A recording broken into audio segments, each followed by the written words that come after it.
Alright, hello and welcome to another one of The Elk Speaks' World Championship matches for Elements. Today is my first match of the second group stage. You can see with my scoreboard what elements Blacksmith and I have access to for this match. My opponent in this match is Blacksmith. He was one of my official mentors, and he is a former Master of Earth, and was defeated in the Trials of Water by D.D. Evans 96. He's a very strong player, and I might be playing in this match is actually a deck that I borrowed from him at a point in the past, so it will be interesting to see how that deck plays out. I've loaded up my first deck, and I'm leaving it here on display while we go through initial communications and preparing for the match. This deck is the Mono Fire that I refer to as No Flaming. I decided I wanted to upgrade the Fahrenheit because while it was really tempting to upgrade the dragons, I wasn't sure they would stay on the board long enough for that to really make a difference. And the other two upgrades were more or less arbitrary, actually.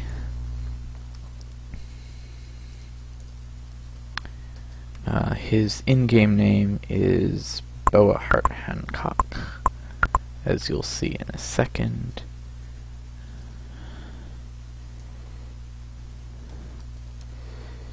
Boa Hart Hancock, there we go. So yeah, I will be using one of my uses of fire in this match, and also one of my only two monos that I'm allowed to use on the match. Blacksmith is starting with a water deck. This is not good, because a water deck could mean tridents, and tridents make me sad. I do, however, get a pretty respectable start.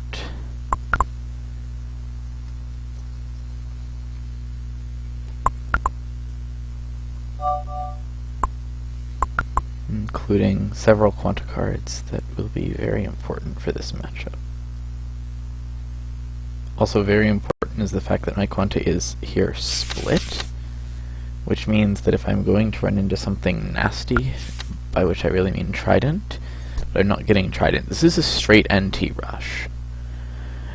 That is not a great sign for me, but if I can keep my Quanta management okay, I might have the opportunity to handle this. It will depend on how many freezes and ice bolts he has.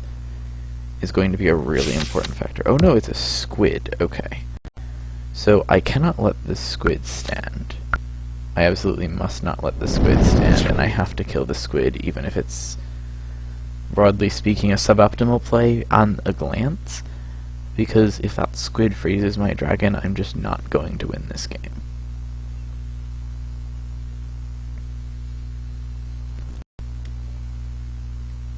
This is also actually the first match in our group to be played, so yeah, I'm expecting the Nymph Zerg to start up pretty soon, so I just want to rush like dragons and Pharons onto the board more or less as fast as I can, and making sure that I have 10 Quanta to bolt down a Nymph on the turn it is played is really important here. I also have Quanta to deflag a potential Ice Shield, which is one of the cards I'm most paranoid of in this matchup, providing an exact opportunity for me to demonstrate that fact.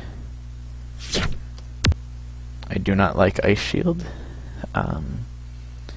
Ice Shield has been the key card for me in my mono water play in a previous event called Sacrifice. Ice Shield basically, through really nice RNG, got me a couple of nice wins, and I very much appreciated that. As long as my dragon doesn't freeze in the next couple turns, I'm probably okay. I can bolt for 9 right now, for example. I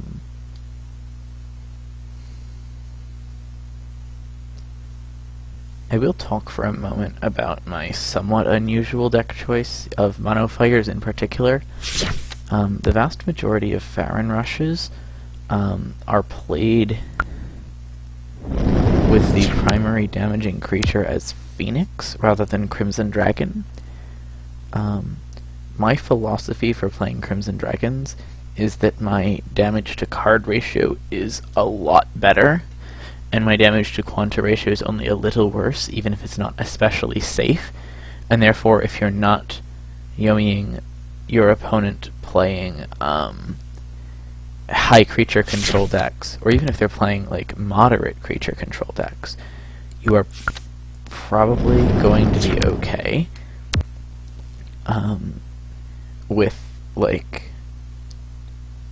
with only having a couple of turns worth of damage from your dragons. Plus, dragons are a lot better for bursting through sustain. I actually love the matchup of No Flaming versus Firestall, which seems counterintuitive, because you basically play your Farron and then save up Quanta to bolt them straight to death. I got extremely good RNG on the Ice Shield. I literally didn't get frozen at all that match. That was disturbingly good RNG, and I need to be grateful for that. Fire used by me. So that's game one, and that's a pretty standard deck. I believe, I'll check my records, but I believe Royal Hope is what I had planned for game two in this match. Yeah, I plan to use Royal Hope in game two in this match. So this is something that anyone who's been watching my stream basically ever knows that I'm fond of. I think this is an astonishingly useful deck. I am packing one of Reflective and one of Miracle this time.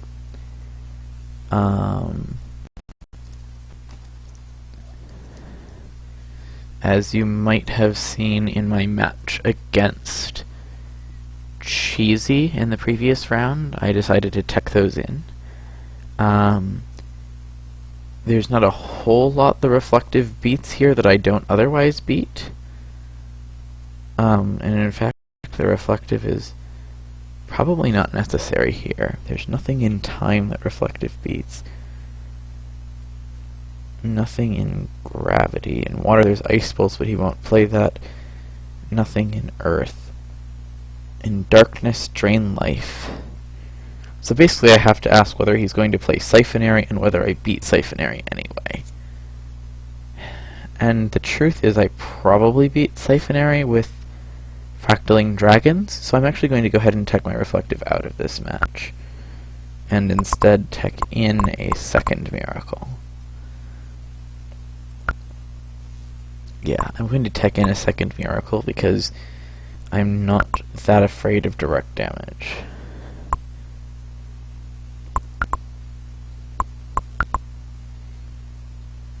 I haven't gotten confirmation that he's searching for this game yet, so if he doesn't show up in a second or two, I'll back out and restart the search. But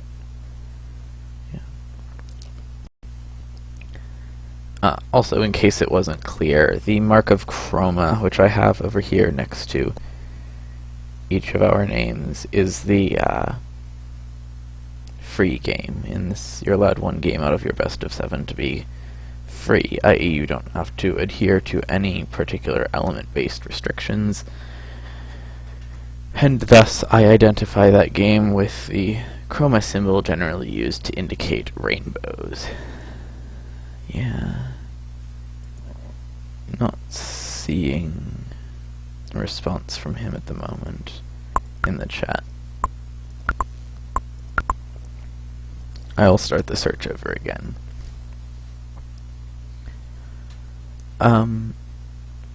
So yeah, I suppose I'll take this opportunity to talk about what sort of decks I have in this draft compared to what sort of decks my opponent has.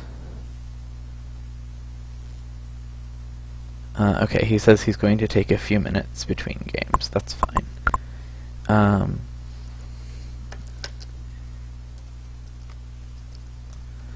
So yeah, I'll comment briefly. So, I initially drafted Air and Ether because I think there's a lot of strong decks that involve those two elements. I'm fond of Roll Hope. I'm fond of Adrenistaves, which is obviously an air life deck. And life tends to be a fairly undervalued element, or at least low value element. The most common giveaways in the first round of the draft, from what I saw, were life and gravity. And by giving away time instead of giving away life, I effectively guaranteed myself life without having to spend a pick on it, which was kind of cool. With that, he is ready to begin searching for this game, so I'll continue talking about the drafting of the elements and why I made some of the choices I made later on. Finding alternate route, there we go, negotiating. And it is in fact darkness. If this is anything but a siphonary, I'm in okay shape. So this is not a siphonary because of the low card count. However, this could be some sort of dev spam, in which case I will be very not happy. Possibly even a dev quake, in which case I will be even less happy. Darkness Entropy. So this is a Lycan duo. I'm not that fussed about a Lycan duo, if that is what this turns out to be, but that's certainly what it looks like. It can cause me problems, but as long as I draw a fractal not late, I should be okay, and I believe I have 4 fractals in this deck. So there's my golden. I'm not drawing the cards I really want. Pandemonium is also going to be a potential problem in this matchup, depending on what sort of deck he brought. Oh, forgot to actually update the scoreboard over on this side. I'll fix that real quick. I'm still using the air element color scheme for myself due to my war affiliation. Blacksmith gets an earth affiliation, and there comes the disco that I was not too happy about but kind of surmised would be coming. Yeah. As long as I eventually get a fractal, I'm probably okay. This deck has relatively low damage, and I could possibly deck it out as long as he doesn't pack anything nasty like a Pandemonium.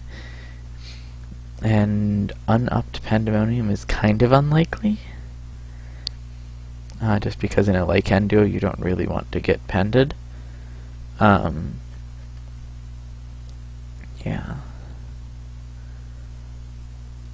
The fact that I have 3 hopes here isn't great, and I actually have an incentive to hold cards in order that I can discard one or two of my excess hopes. That's kind of a moderately advanced tactic, the intentional holding to discard, that could be useful to me here, but it's not really great. It's probably bluntly obvious to him that I'm holding something, and he can pretty safely assume that he is up against Roll Hope at this point, which means he needs to play into whatever sort of aggressive plays he has. Oh my god, that's horrible. All 4 hopes are in my hand and still no fractal in sight. That's extremely dissatisfying.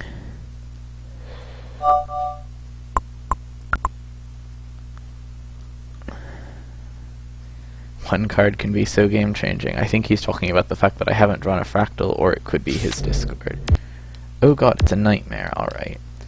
Well, I can use that to start getting rid of stuff I don't want.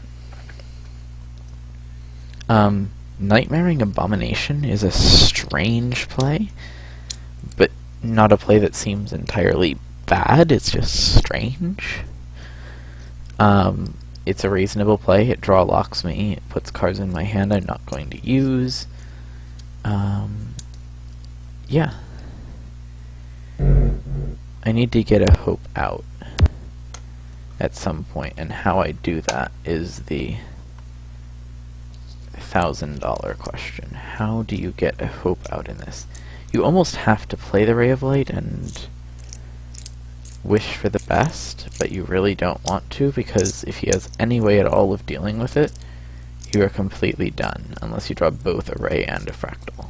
So, yeah. Okay, there go the bombs. Play Ether Pillar, Ray of Light. I just have to hope at this point that I can get like a fractal soon enough to start slowing him down. Doesn't look like it's going to happen. Looks like we're almost certainly going to be seeing 1-1. And that's 2 low priority elements for him used. Also his 2 last elements acquired. I shouldn't say low priority. Entry was acquired by his own choice. Which makes entry a mid-tier element, effectively. And yeah, he'll can it and win on the next turn. So that'll be game. Yeah, that's unpreventable. That's unpreventable game. So I'll clear off my roll hope from the scoreboard. He clears off entropy darkness.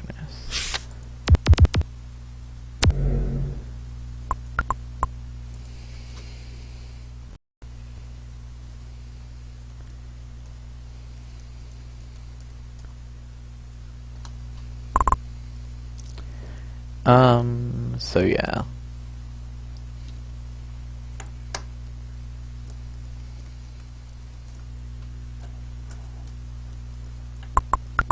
Kind of a not so great draw. There's 5 fractals in this deck. Which should have done it, but obviously it didn't. So we got that. Now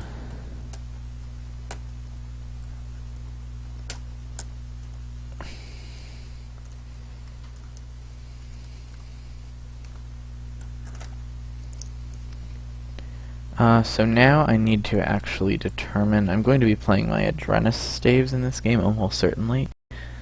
Adrenaline Staves is like my preferred Game 3 deck across the board in this round. So we are going to be seeing it, but I'm going to need to actually make 1 or 2 of my upgrades right now. So I'm going to confirm which upgrade I need to make.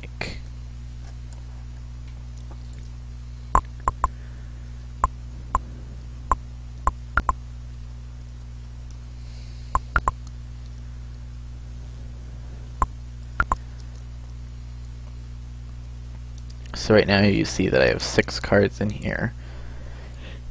Upgraded, I'm allowed to have 12. So I'll throw QPs in until I make the upgrades that are needed. Needed upgrades is 4 air pens and 2 UGs.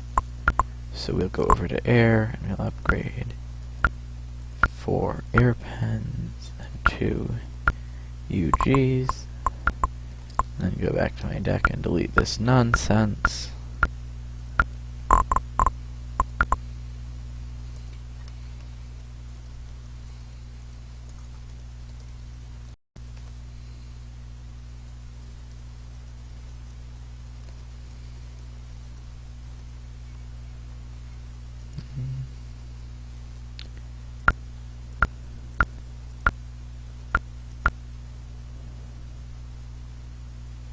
So this card right here, the Elite Queen,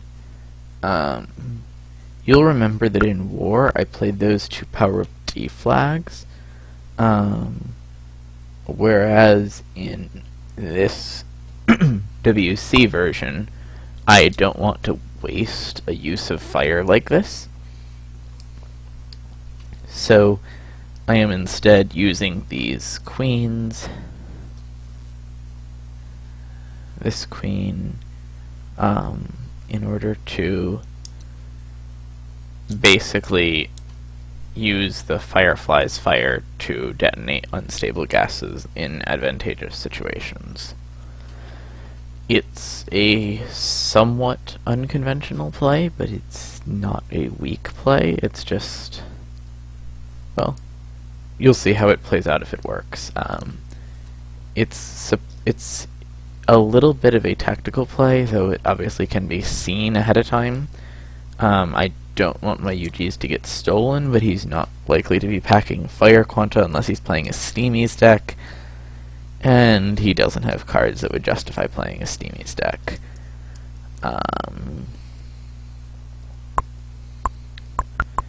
So he will not be able to detonate those. Almost certainly. Which is why it's relatively low risk. You could only destroy them with a pulverizer. And yeah, there comes time. Oh no, time. That is actually really bad news for me. So basically the hard counter to Adrenistaves is reverse time. And I'm very likely to be playing into it.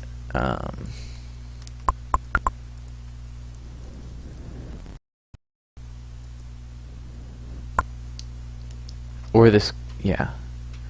Either that or it's a Mono Shrieker Quake, which I'm also not fond of. Yeah, that looks like Mono Shriekers. Okay, that's not a thing that makes me happy. But yeah.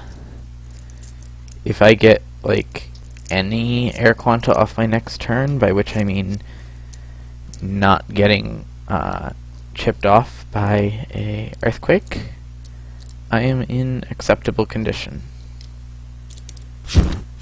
There we go. He puts down the Gravy, which is the correct play.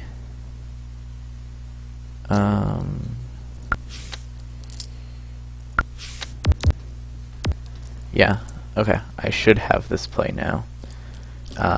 Even if I don't get it on the next turn, I have to Adrena my staff.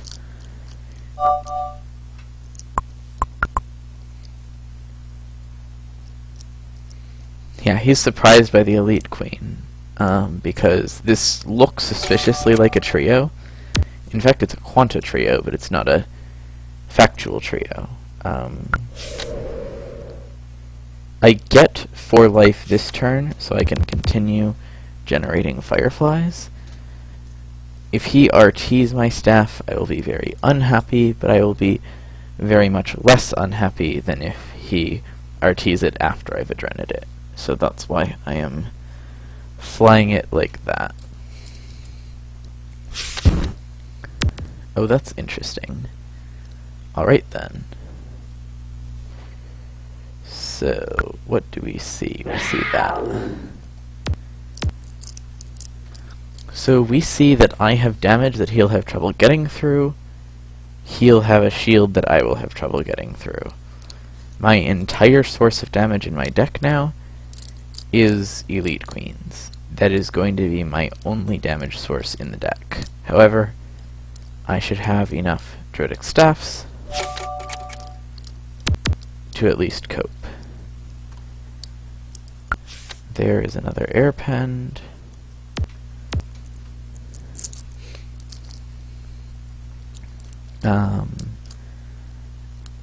I can get up to like 30 healing without that much trouble. This deck is unlikely to be able to OTK me, and I have more cards, so ironically this Diamond Shield is not going to win him the game, unless he has RTs to deal with my staves, whatever. Yeah. That's a really interesting card that does pose a lot of problems for this deck, hypothetically.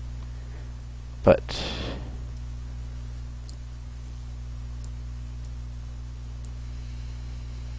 depending on whether or not... Okay, so that increases his damage.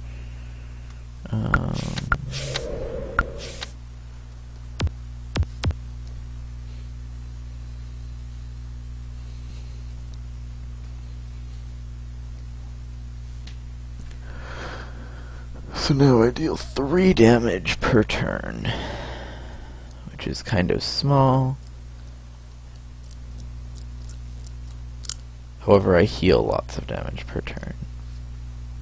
He, on the other hand, deals 32 damage per turn. I heal 25, soon to be 30. If I play a staff, which means that I have a relatively playable hand against this. Getting more of the Adrenas out soon would really help. Really, really help. I have no heavy hitters in this deck, so I am a little bit worried.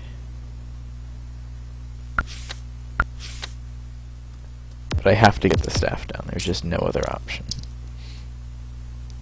Now I'll take a net of 2 per turn until I draw something else playable. That time suggests something sinister to me. That really looks sinister, that amount of time quanta.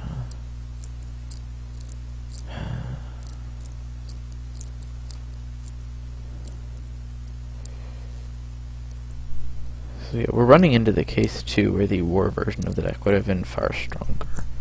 Because in the war version of the deck you explode the diamond shield and then you just straight up win. In this version of the deck that obviously doesn't work. An adrenaline here would be very important. Yeah, he's just increasing his potential single turn damage. I increase my single turn healing to 45 against your 48 damage. Which means I'm 1 flying weapon away from again being in a sustainable position.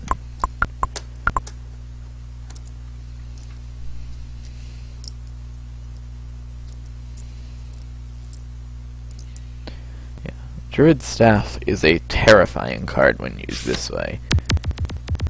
It's the most one of the most overlooked cards in the game, in my opinion.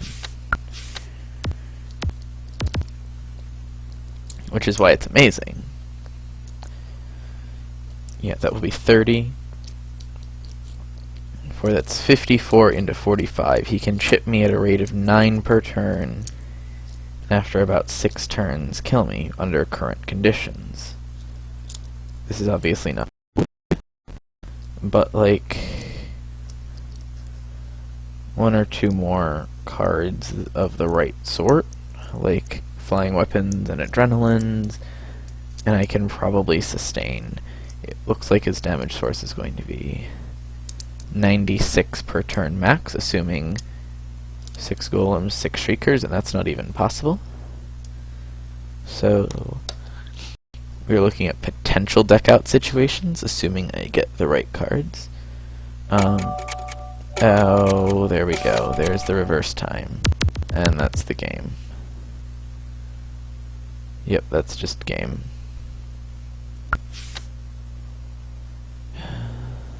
Yeah, no need to play anything further out. Don't reveal the unstable gas, though it doesn't really matter. But yeah. I was expecting there were some RTs in there somewhere, and they finally came out. Which means he had to use Earth and Time to counter my Air Life. Moving on. Game 4. What am I supposed to play Game 4 against Blacksmith? Oh, that's the Firestall game. Alright. So I made this Firestall.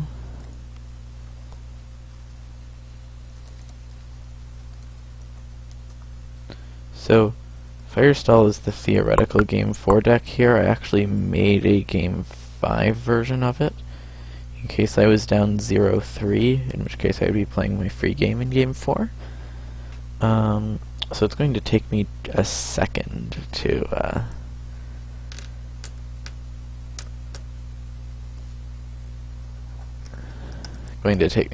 figure out what mods I need to make it a Game 4 deck.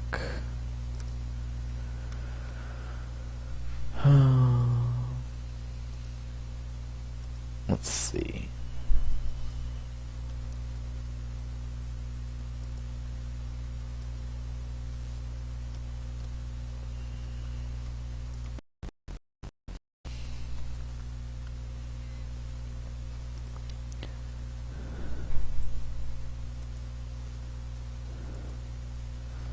So it looks like I want up 2 fire shields, and I want up 2 sanks compared to the played version, which means I need, and I have the fire penned already, so that means I need 3 more explosions and 2 more sanks. 3 explosions and 2 sinks. If you can't tell, that's going to be a fire stall. 3 explosions and 2 sinks.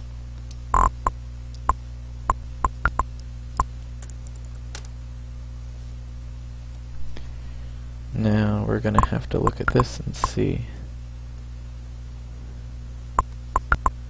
what's going on in this deck.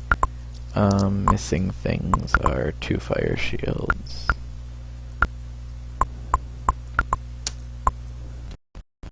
2 sanctuaries, and I'll tack on 1 extra miracle, because why not?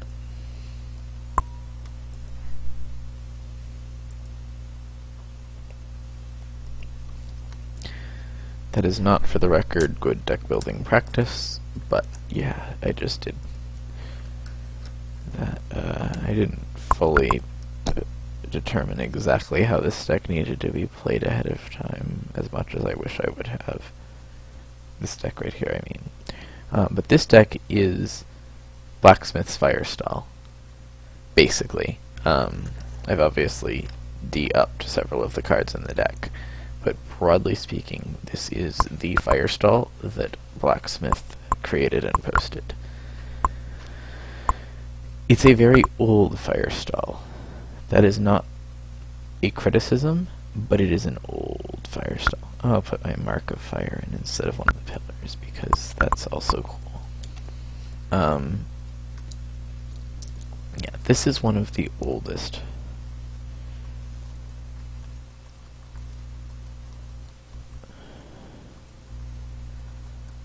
It was one of the old Firestalls. It was made around the time Sanctuary was released, if that says anything about how old it is.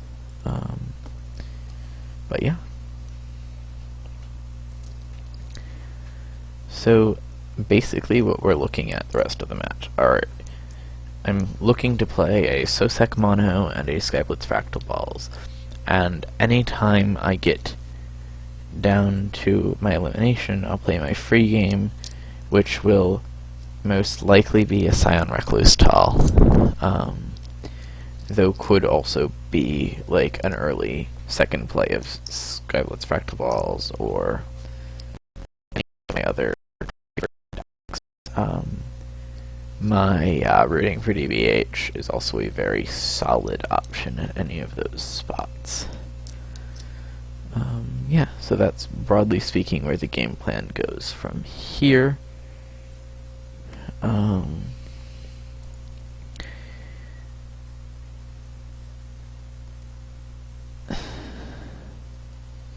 Whoops. That is actually not the correct draft for my other Blacksmith match either, so ignore that for now. I haven't had the time to set up the elements correctly for that match yet on the scoreboard. But yeah, so he could try very well to put me away here, but if you'll notice, I played reasonably hard aggro in the first game. Okay, sorry, very hard aggro in the first game, though it actually ended up being played kind of control-y. But I played very hard aggro in game 1, and then I played, like, a much more moderate line in game 2 and 3, where I had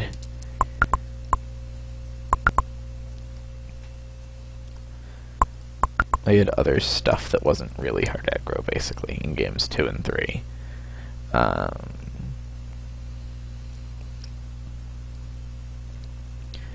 In that I had, like, Roll Hope, which is stall-y, and Adrenistaves, which is, like, the ultimate in sustain, and kind of stall-y. Okay, so he's bringing out his Disquake. I'm bringing out my Farron! And if he can play a Disco this turn, I'm in trouble. If he can't play a Disco this turn, I play Sanctuary and basically win. Lol, what? This is not what you were supposed to play. I'm kind of amused by that.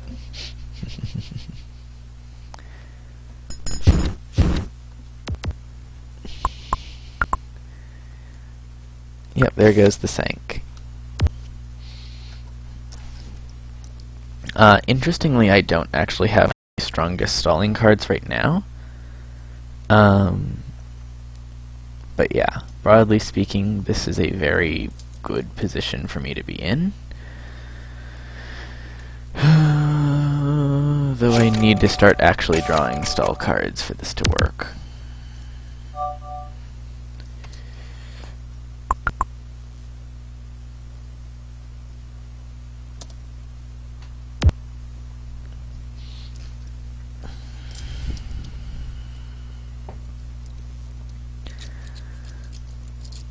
If I don't draw my stall cards, this is going to be a sad, sad failure.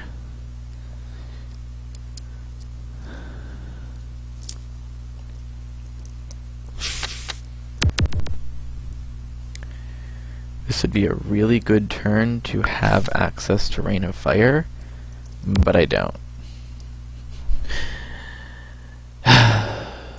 Joy. If I had kept the Rain of Fires up, that would have been a great time for that. I'll still play it on the next turn, it just won't be anywhere near as strong. Not even close. Not strong enough.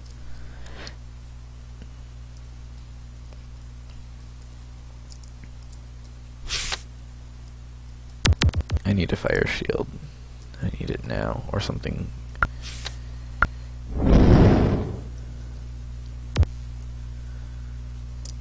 Yeah, it's gonna be too late. It doesn't matter. I didn't draw any of my rage elixirs. Didn't draw any of my bolts. I basically just didn't draw any of my control while playing Firestall. That's so sad.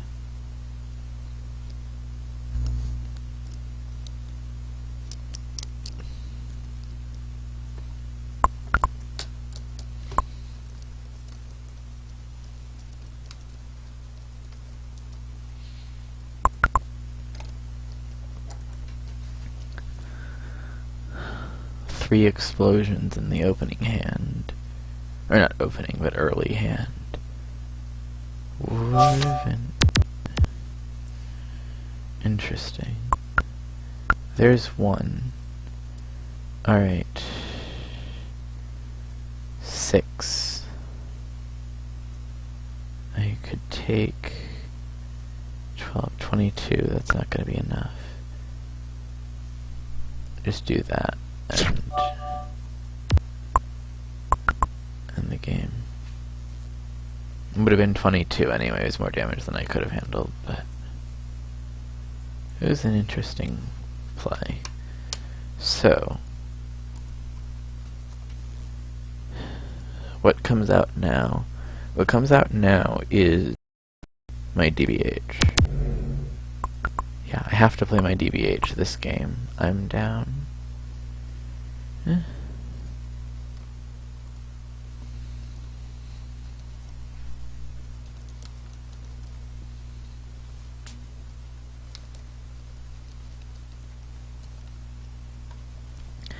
He used entropy, earth, and gravity.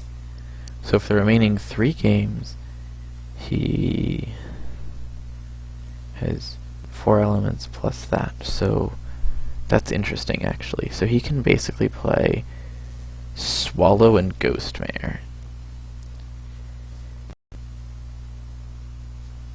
Swallow, Ghostmare, and anything he wants is probably what's still waiting for me. So he played 2 monos. Whoa, that's not supposed to happen. Alright. Played 2 monos. So yeah. So we're on game 5, and we're going to play Rooting for DBH, because that's the only thing I trust right now to work.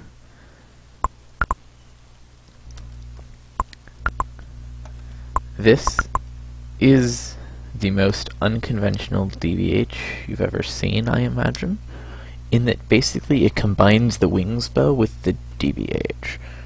I'm not quaking in this DBH, because I want all of my Earth to go directly into Graboids. So yeah, that is this deck. So you have anything that can stop Mono Ether. Nightmare will stop Mono Ether. I can't play Mono Ether. Because... yeah. Nightmare or Devourers are almost certainly coming. I have to play this deck right now.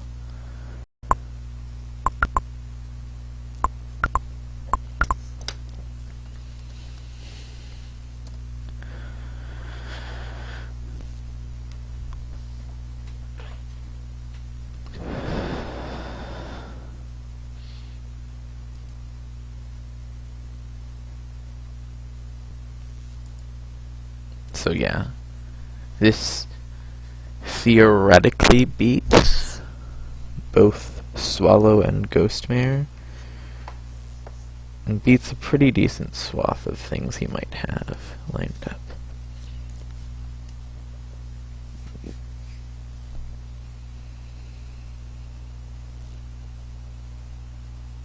I don't really want to play Mono Death at the present moment, which is one of the decks I really want to play in this match broadly, because he still has water on the table. And I'm trying to avoid playing my Mono Death with water on the table. That's just a bad decision, because I can get Purified out of my Sosak, and that would be so sad.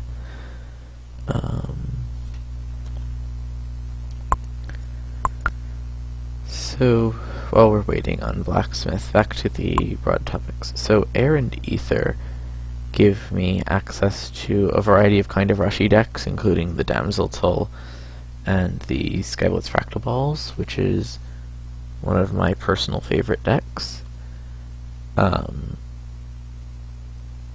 My life combines with my air in order to give me the Adrenostave synergy that you saw before I got RT'd out of it.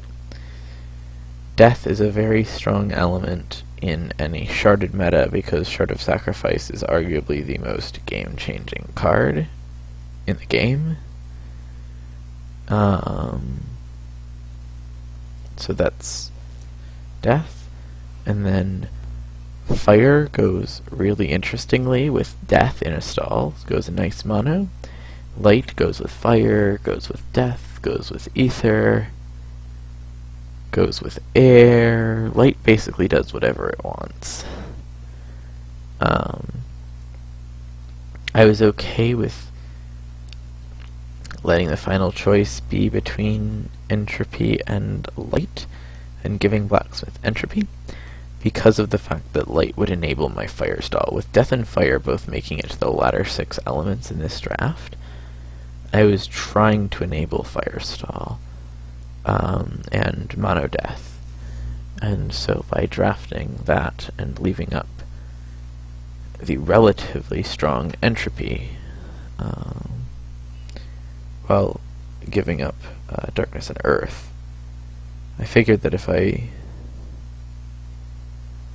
left up Earth or Darkness, there would at least be a chance that Light would get picked over it.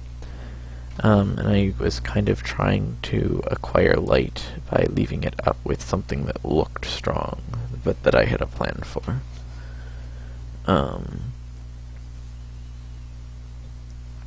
This hasn't entirely worked, and obviously I'm playing with the real big boys now. This is the round of 16 of the championship tournament, so this is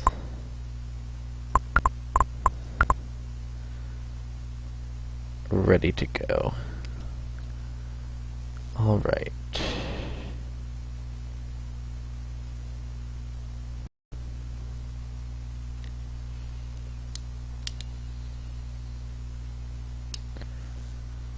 So, what do we expect?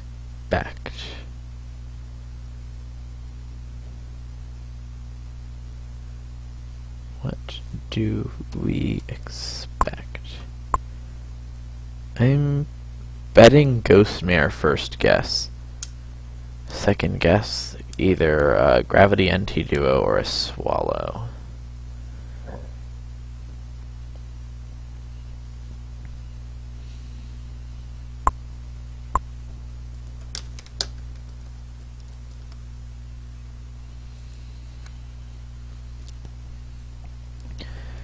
I'm stuck on the waiting screen. I hope there hasn't been some sort of bug here.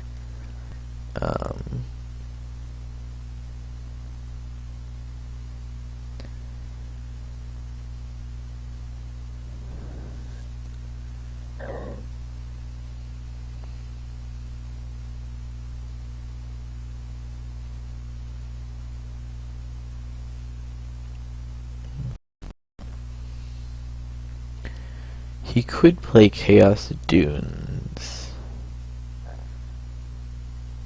Would be kind of playable here. Go along with his Lycan duo and his Grabo trio. Yeah.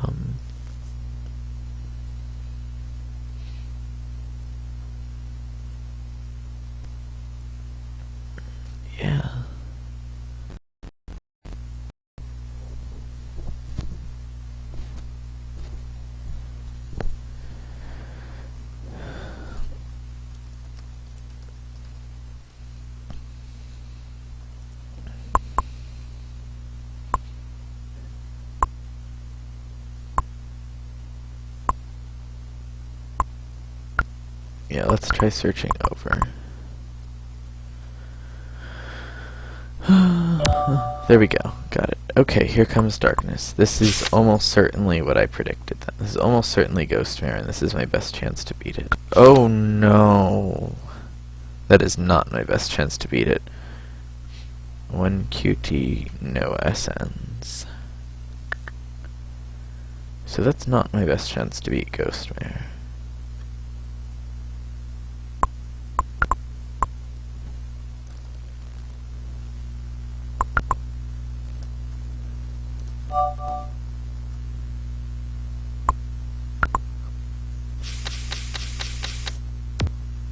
Wait, what?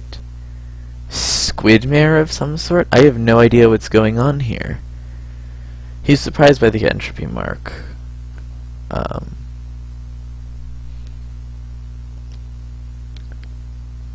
Squidmare, SOP Darkness, SOP Devourers.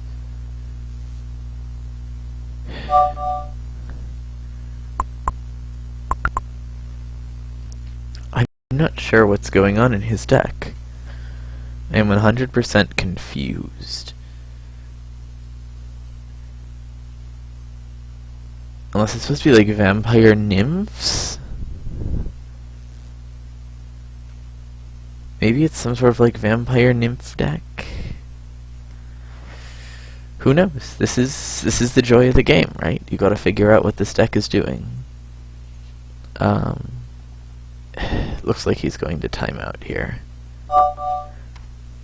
Yeah.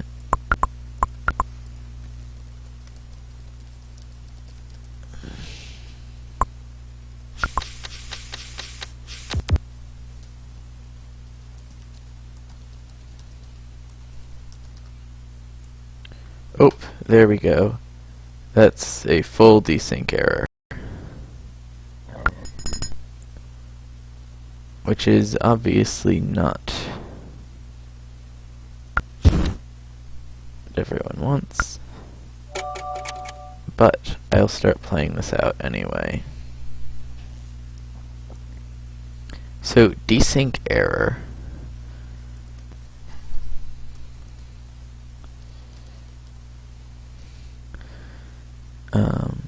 If anything quote-unquote strange happens, like negative quanta, either player is entitled to a replay, / both players are entitled to a replay.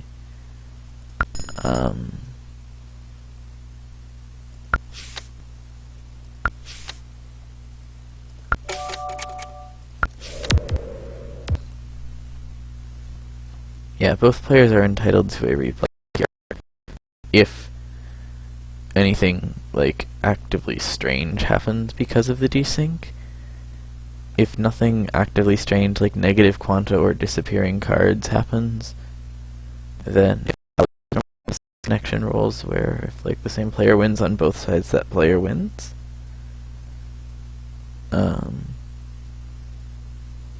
Yeah.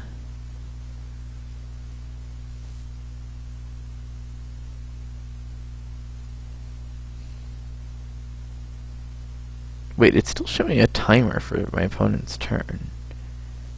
That's really strange and shouldn't be happening. Whoa, wait.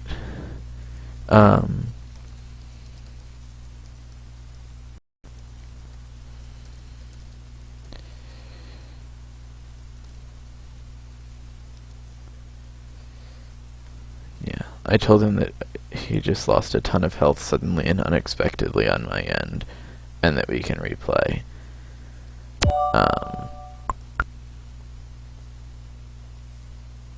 Yeah.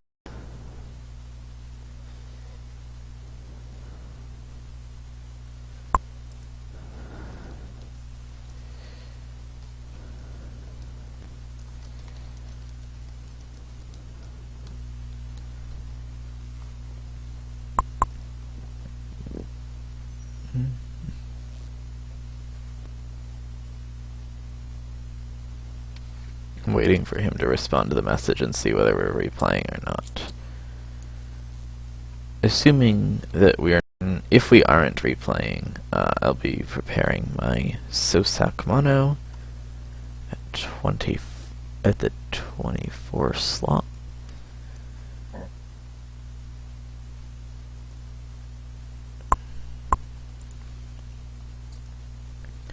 So we'll go ahead and do the upgrades for the rating.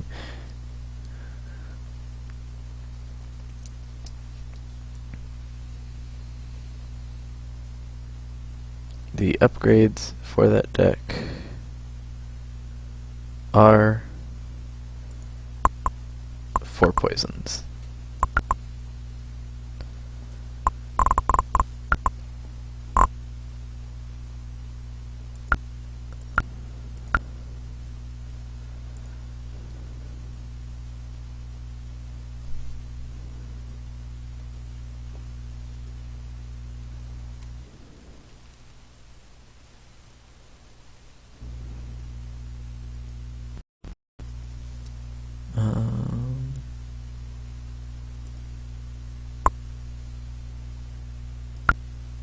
Actually, that's 4 poisons and 1 Sosak.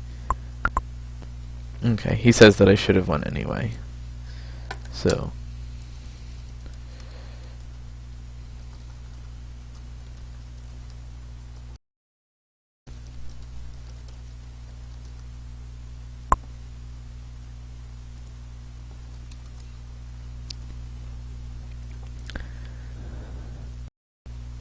Alright, so we'll get ready for next in just a second.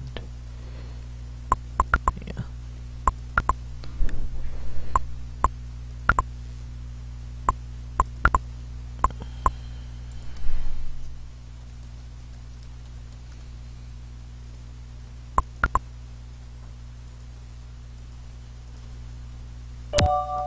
I'm vaguely curious what that, deck was supposed to be. Darkness Water. So this appears to be his free game of some sort. And oh no. Alright, so I have just a Sosak in my opening hand and literally nothing else worth playing. And I'm playing this into Blessed Peggies, which is arguably one of the worst things to be playing this deck into. Until I draw a Grey Nymph. This is one of his favorite CL decks, he says. I'm vaguely curious what's coming up now. The all-quanta hand with no damage. Grey Nymph. Oh. Air Light means blue nymphs. Alright.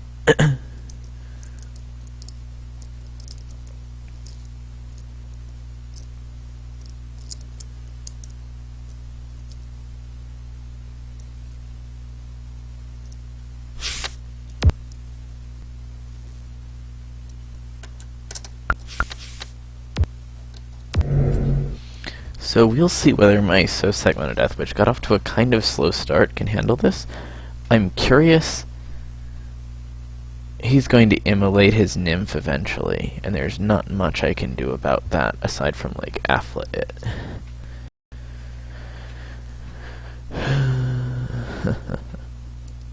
Yeah. So this is going to be his free deck. And it's some sort of dials deck.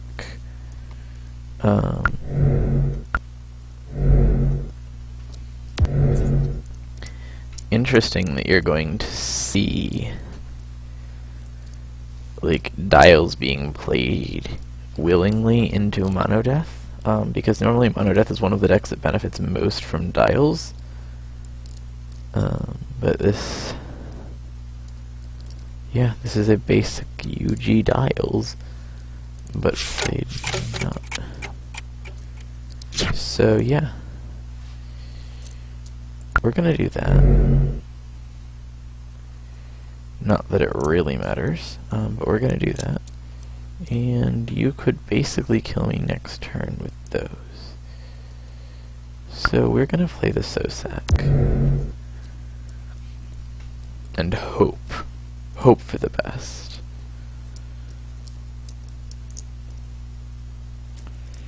That buys me like 2 extra turns.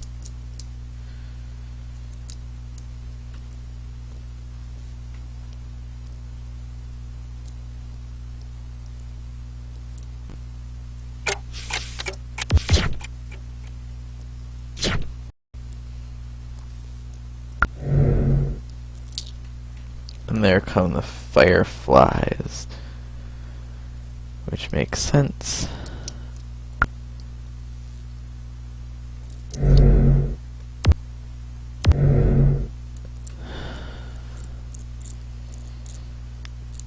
I get 1 more turn's reprieve.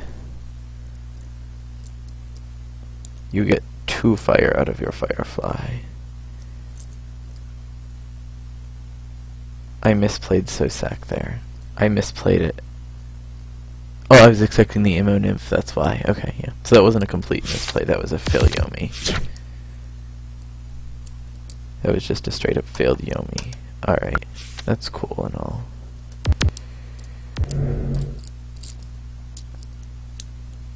Now, if you have an Immolate for one of those Malignant Cells, I will just lose.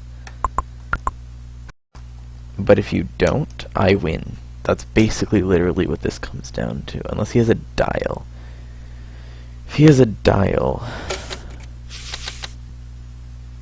something crazy can happen. Nope. Okay.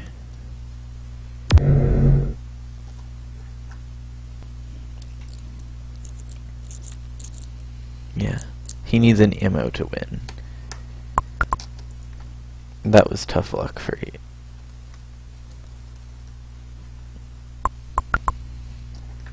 Not getting the Firefly he needed to win that.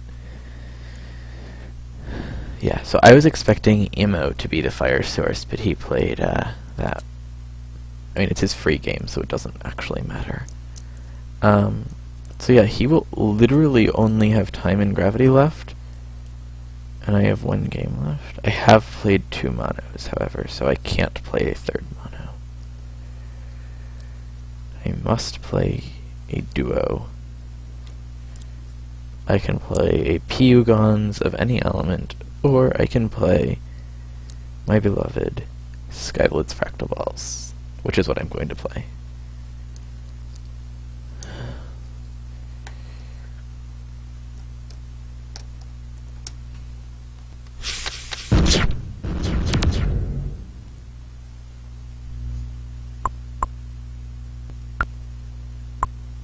Oh wait, he won.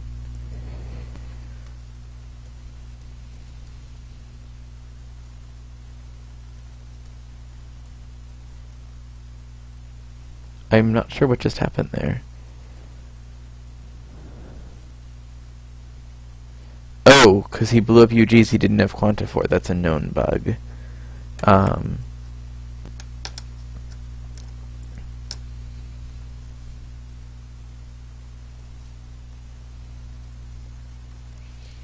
Then played Nymph and blew 4 UGs for the win. I'll screenshot that. I'm not sure exactly what happened there.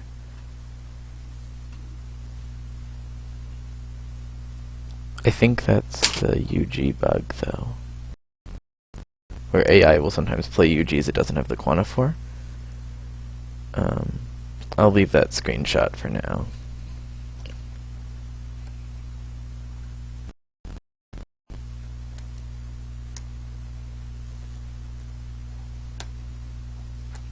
I want to confirm what happened there with him before we continue on with the match.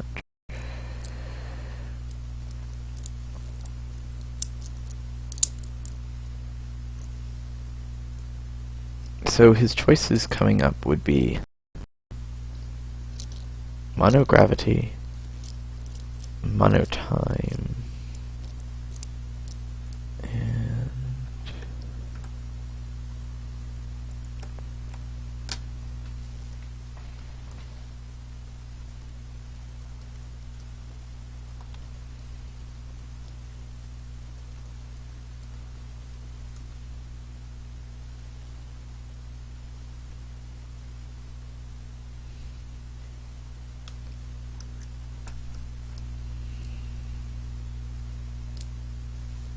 so that was a straight up bug.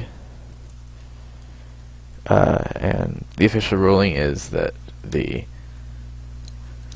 player who otherwise would have won wins that match. So in that case, I will be awarded that win. And that is a confirmed ruling.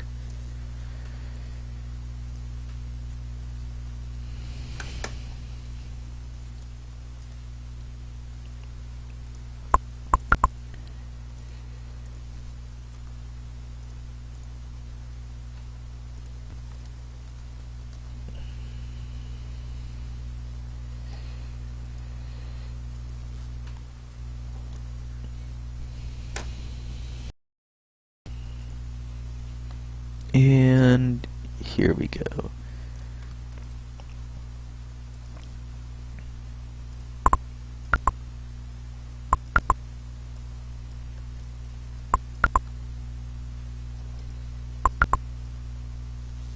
So this is the glorious and lovely and amazing Skyblitz fractal balls.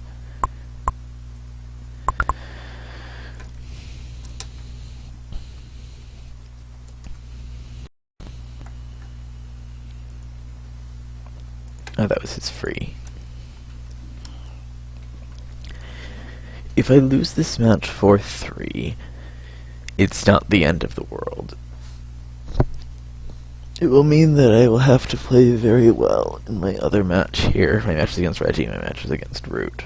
But on the whole, a 4-3 loss is not soul-crushing in a format like this one.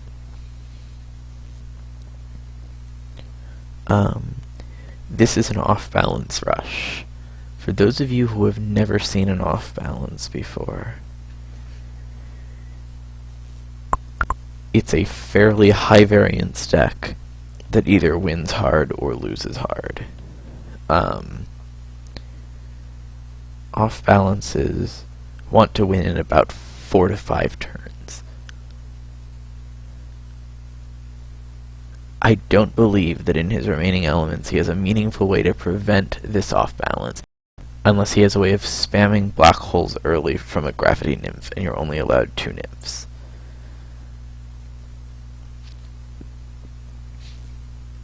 There's just no opportunity to screw with this deck, which is amazing. I now have to get the RNG to get the cards I need. And that's the scary part of playing a deck like this. But when your opponent is down to just monotime, monogravity, or a time-gravity duo, there is no shield in either of those which can prevent the damage of this deck, which is one of its lose cons. Dials are unlikely. Neuro stall isn't fast enough, because I don't take the damage until after I kill you.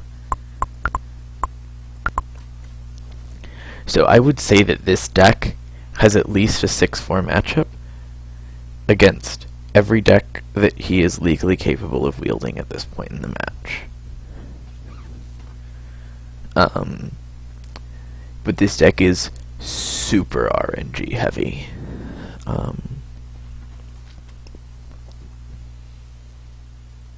Credit for this deck idea goes to Dragon's Domain, who played this deck in the Championship League in, I believe it was Season 3 of 2013, on his League's compilation doc.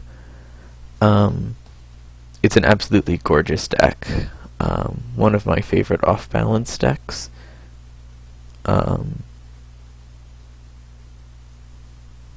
Yeah, it basically just hard rushes. And by hard rushes, I mean very, very, very hard rushes. While I'm waiting for my opponent to make his decision.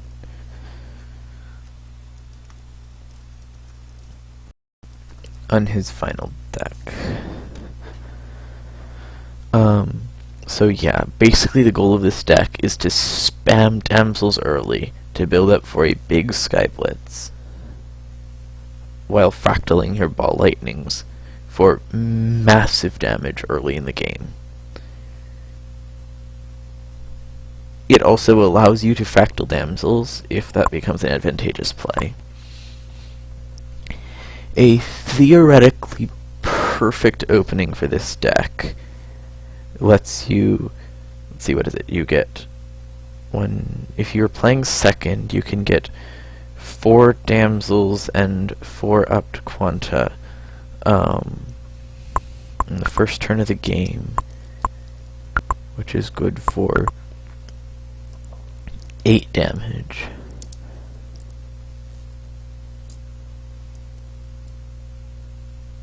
Four damsels and 3 upped quanta. Basically, you can win in about 4 turns with a perfect draw. So here comes the gravity mark, which is unsurprising. And my RNG is passable. No fractal early, no ball lightning early, but I have Sky Blitz. So basically, at this point, I would fractal damsels if I got them. So he's straight up trying to rush me with mono gravity.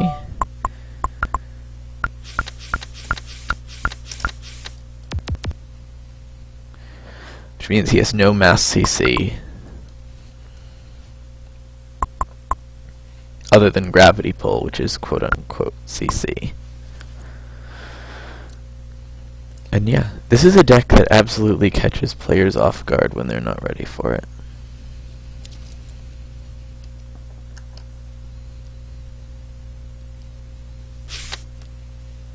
So he's bringing out the Charger, which is, broadly speaking, a strong play. Yeah, I need a fractal and I need it now. If I get ball lightning before fractal, that's fine.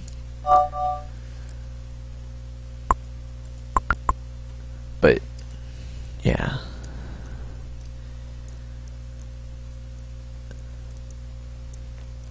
If I get ball lightning before fractal, I try to win the game off of it. So this is overdrive Chargers, which is strong. Very strong.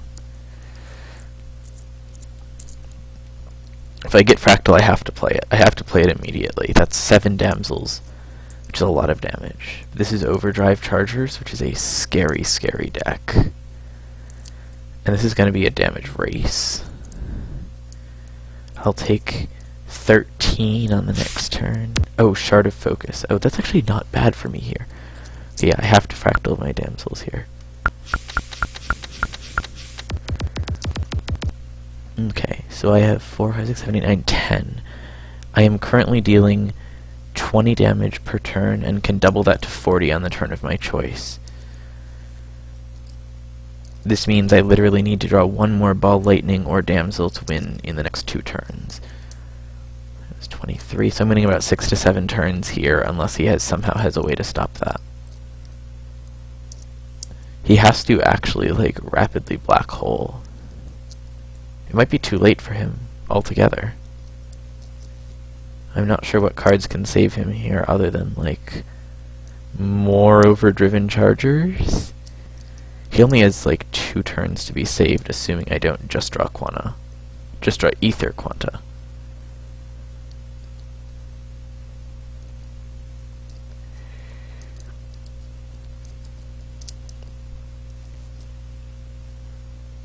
That's not good. There's a timeout there. I don't like that because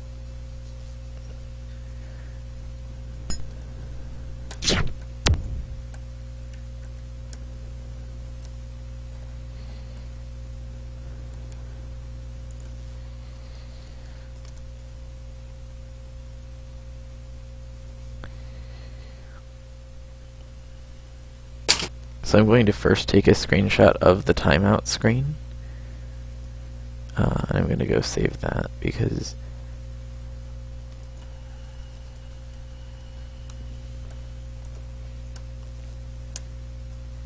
I have to play this out instantaneously.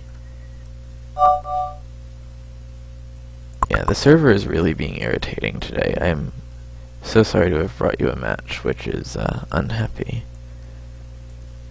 It's just full of so much unhappy server stuff, but there we go.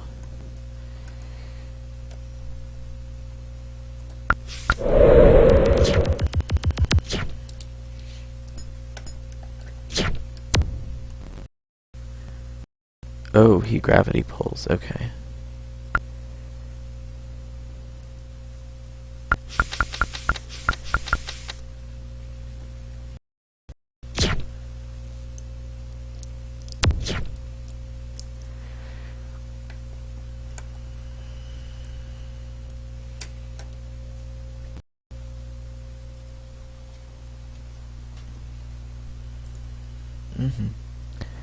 So I will have beaten the AI here, but we'll wait to see what happens on his end.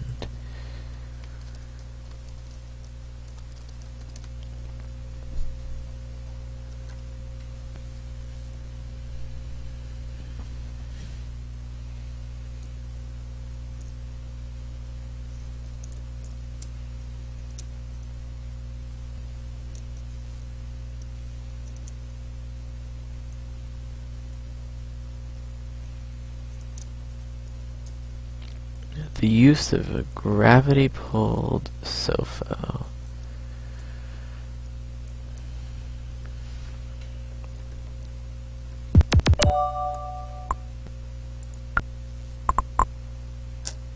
Alright, well that will be the end of the match. He played a mono gravity. I played air ether and got the win. So that will be some very close games. Thank you for watching, and I hope you have my World Championship matches.